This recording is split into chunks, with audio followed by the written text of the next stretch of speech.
Hello friends, एक नई video में आपका स्वागत है। इस वीडियो सीरीज़ में हम आरपीएससी जो असिस्टेंट प्रोफेसर है उसके प्रीवियस ईयर के जो क्वेश्चन हैं उन क्वेश्चनों को देखेंगे और क्वेश्चन जैसे एक क्वेश्चन है उसकी डिटेल से डिस्कस करेंगे। तो डिटेल से जब डिस्कशन होगा तो एक्सटेंसिव हमें नॉलेज मिल जाएगी उस टॉपिक से रिलेटेड, तो हमारी अच्छी तैयारी हो जाएगी एग्ज़ाम तक। तो क्वेश्चन है जो पिछले साल में आए हुए हैं उन सबको ही डिस्कस करने वाले हैं इस वीडियो सीरीज़ में। वीडियो आपको पसंद आया तो प्लीज़ लाइक, शेयर और सब्सक्राइब करना ना भूलें। शेयर मीन्स जितने भी असिस्टेंट प्रोफेसर की तैयारी करने वाले हैं जिनको ये वीडियो देख के बेनिफिट होने वाला है, आप एटलीस्ट उनको शेयर कर सकते हैं।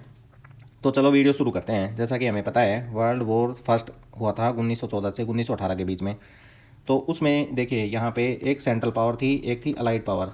तो सेंट्रल पावर और अलाइड पावर में जो अलाइड पावर है, अलाइज पावर, वो विजयी रही थी। अलाइज मतलब मित्र पावर, हिंदी में भी बता देता हूँ मैं।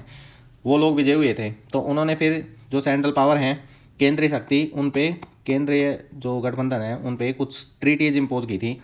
तो वो जो ट्रीटी थी वो 5 थी। टोटल कितनी? 5 ट्रीटियाँ थी, जिसमें एक मेजर ट्रीटी थी जो जर्मनी के साथ की गई थी और उसका नाम था वर्साई की संधि, ट्रीटी ऑफ वर्सेले। और 4 थी माइनर संधि। वो 4 माइनर संधि जो छोटे देश थे उनके साथ की गई थी। तो उनमें से पहली संधि है ट्रीटी ऑफ जर्मेन, दूसरी है ट्रीटी ऑफ न्यूली, तीसरी है ट्रीटी ऑफ ट्रियानॉन और चौथी नंबर की ट्रीटी है ट्रीटी ऑफ सेवरीज। तो ये ट्रीटी हैं, ये ऐसे ही जैसे ये लिखी हुई हैं उसी क्रम में ये ट्रीटियाँ की गई थी। सबसे पहले जर्मेन, दूसरे नंबर पे न्यूली, तीसरे नंबर पे ट्रायनॉन और चौथे नंबर पे ट्रीटी ऑफ सेवरीज। तो ये देखिए उस समय का 1914 से 1918 के बीच में यूरोप का जो पॉलिटिकल मैप है वो ये है जो आपके सामने है। यहाँ देखिए स्पेन है, यहाँ फ्रांस है, यहाँ यूनाइटेड किंगडम है, ये जर्मन एम्पायर है, ये जर्मन एम्पायर है ना कि रिपब्लिक ऑफ जर्मनी है। यहाँ पे देखिए ऑस्ट्रिया हंगरी है, फिर यहाँ रोमानिया है, बल्गारिया है, सर्बिया है और यहाँ पे देखिए ग्रीस है और यहाँ ओटोमन एम्पायर है। यहाँ टर्की नहीं है, ओटोमन एम्पायर है और यहाँ पे है इटली। तो ये सब लोकेशन हमें याद होनी चाहिए। और यहाँ पे है रसिया। तो यहाँ देखिए, यहाँ आपको पोलैंड नज़र नहीं आ रहा होगा, यहाँ पे आपको चेक रिपब्लिक नज़र नहीं आ रहा होगा। यहाँ और एक देश यहाँ पे देखिए, ये है स्विट्ज़रलैंड और ये न्यूट्रल रहा था, ये किसी भी पक्ष में नहीं गया था। तो इसलिए ये देखिए अलग से दिखाया गया है स्विट्ज़रलैंड। और ये न्यूट्रल रहने की वजह से ही इसमें ये जो जितने भी इंटरनेशनल ऑर्गेनाइजेशन हैं मेनली स्विट्ज़रलैंड में सिचुएटेड हैं। तो ये सब जो ट्रीटी हैं उनको एक डिटेल से हम डिस्कस कर लेते हैं। ट्रीटी ऑफ वर्सेले के बारे में मैंने, वर्साई की संधि के बारे में पिछले वीडियो में मैंने बता दिया था। अगर आपने नहीं देखा तो प्लीज़ वीडियो में प्लेलिस्ट में जाके देख लीजिए। वर्ल्ड हिस्ट्री के नाम से मैंने प्लेलिस्ट बनाई हुई है। तो आरपीएससी में क्वेश्चन आया हुआ था, which of the following country was related to treaty of Neuilly. कौन सी जो संधि है न्यूली कौन सा देश न्यूली संधि से रिलेटेड है? ऑप्शन है हंगरी, बी है बल्गारिया, सी है ऑस्ट्रिया, डी है टर्की। तो हम ये जो क्वेश्चन है बाद में अटैम्प्ट करेंगे जब पूरा वीडियो देख लेंगे। तो सबसे पहले है ट्रीटी ऑफ जर्मेन। ये सबसे पहले हुई थी, कब हुई थी? 10 दिसंबर 1919 को ये ट्रीटी हुई थी। इसकी डेट भी पूछ सकता है आरपीएससी। अकॉर्डिंग टू डेट ये पूछ सकता है कि इन संधियों को क्रोनोलॉजिकल ऑर्डर में लगाइए, उनके क्रम में लगाइए। तो ट्रीटी किसके बीच में हुई थी? अलाइज और ऑस्ट्रिया के बीच में हुई थी। ऑस्ट्रिया, अभी एक ऑस्ट्रिया हंगरी के नाम से एक पूरा एक देश था, उसके बीच में हुई थी। सबसे पहले यहाँ देखिए हंगरी, ऑस्ट्रिया हंगरी में से हंगरी को अलग कर दिया गया, चेकोस्लोवाकिया को अलग कर दिया, पोलैंड को अलग कर दिया, यूगोस्लोवाकिया को अलग कर दिया। देखिए इतने इतने लिंग्विस्टिक देश थे, इतनी सारी लैंग्वेज बोलने वाले देश थे, उनको अलग कर दिया। यहाँ पे देखिए, यहाँ चेक बना दिया, यहाँ पे पोलैंड बना दिया, यहाँ यूगोस्लोवाकिया बना दिया। तो ऐसे करके अलग अलग देश बना दिए गए। तो पहले जैसे एक पूरा देश था ऑस्ट्रिया हंगरी, वहाँ डिफरेंट टाइप के लैंग्वेज बोलने वाले लोग थे। तो उनको सबको अलग अलग करके अपनी अपनी लैंग्वेज के हिसाब से एक देश बना दिया गया। अब ये ऑस्ट्रिया हंगरी है, ये मल्टी लिंग्विस्टिक कंट्री नहीं रहा, बहुभाषी देश नहीं रहा। अब एक एक लैंग्वेज बोलने वाले देश बन गए, जिसमें से हंगरी अलग था, चेकोस्लोवाकिया अलग था, पोलैंड अलग था, यूगोस्लोवाकिया अलग था। अब यहाँ देखिए, अब ये इसकी जो टेरिटरी थी उसको छीन लिया गया, ओबियसली छीन लिया गया क्योंकि बाकी देश अलग अलग कर दिए। तो ये जो ऑस्ट्रिया है एक छोटा सा देश बन गया। ऑस्ट्रिया में पहले एक एम्पायर हुआ करता था, उसको डिसइंटीग्रेट कर दिया, मतलब ख़त्म कर दिया उस एम्पायर को, और उसकी पॉपुलेशन भी रिड्यूस हो गई। तो पॉपुलेशन तो ऑब्वियसली रिड्यूस होनी थी क्योंकि इतने सारे देश बन गए। तो यूरोप में क्या हुआ, जब मल्टी लैंग्वेज देश थे जिसका नाम था ऑस्ट्रिया हंगरी, उसको उन्होंने एक सिंगल लैंग्वेज वाला देश बना दिया। हंगरी की अलग लैंग्वेज है, चेक रिपब्लिक की अलग लैंग्वेज है। बाद में चल के ये चेकोस्लोवाकिया है, ये भी 2 देश बन गए, एक चेक रिपब्लिक बन गया, एक स्लाविया। पोलैंड में पोलिश बोली जाती है। ऐसे करके अलग अलग लैंग्वेज वाले देश बना दिए इस संधि के द्वारा। कौन सी संधि? Treaty of Germain.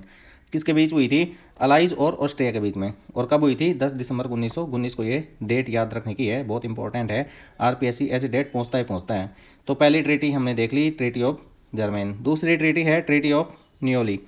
ये जो ट्रीटी ऑफ नियोली है ये अलाइज और बल्गारिया के बीच में हुई थी।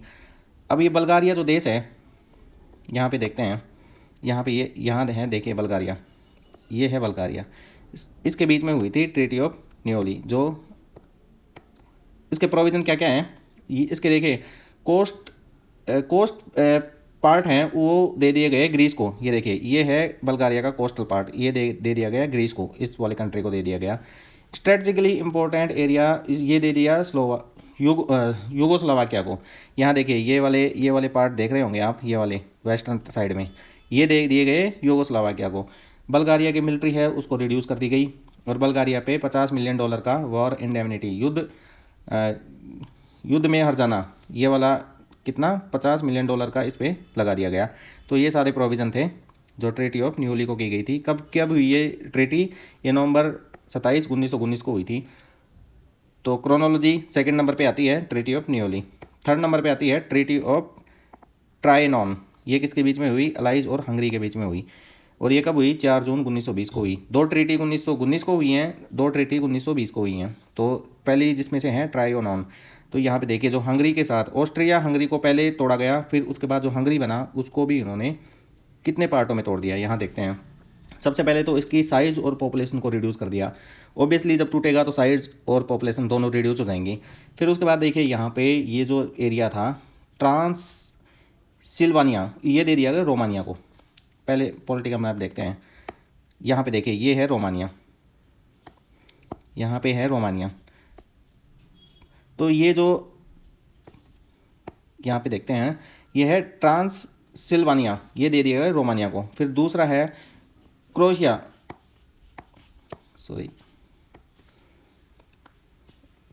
ये दे दिया गया यूगोस्लाविया को। फिर उसके बाद है बनात, ये दे दिया गया रोमानिया को। और फिर लास्ट वाला था स्लोवाक डिस्ट्रिक्ट, ये दे दिया गया चेक रिपब्लिक को। तो यहाँ पे देखिए ये चेक रिपब्लिक पे चला गया Slovak district.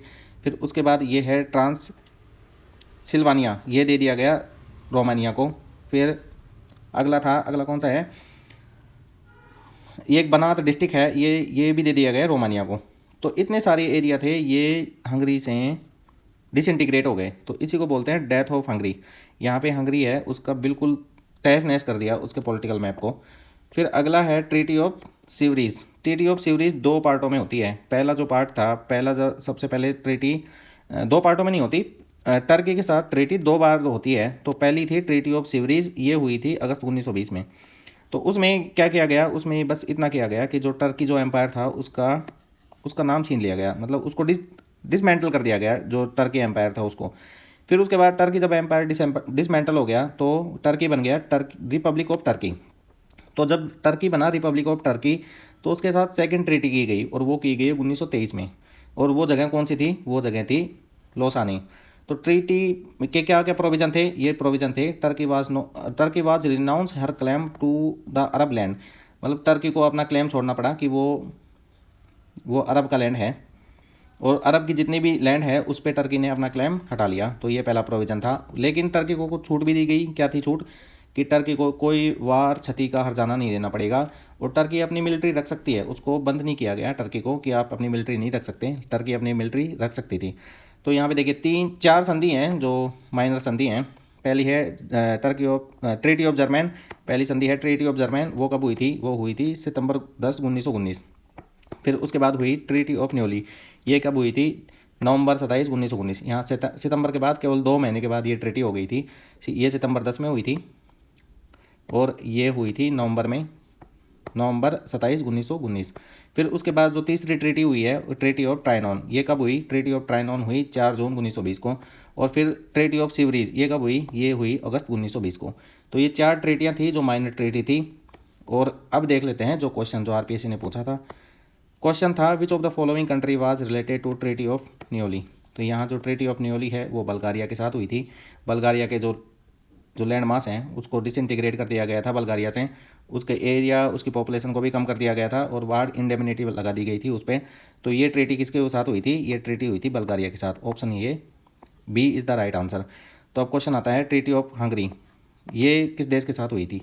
Treaty of Hungary, sorry, ये हंगरी के साथ कौन सी ट्रीटी हुई थी? तो हमें पता होना चाहिए treaty of Trianon. Treaty of Trianon Hungary के साथ हुई थी, जिसमें जो हंगरी है उसके सारे एरिया को डिसइंटीग्रेट कर दिया, इसको इतने भागों में तोड़ दिया, अलग अलग देशों को इसको प्रदान कर दिया गया ट्राइनॉन में।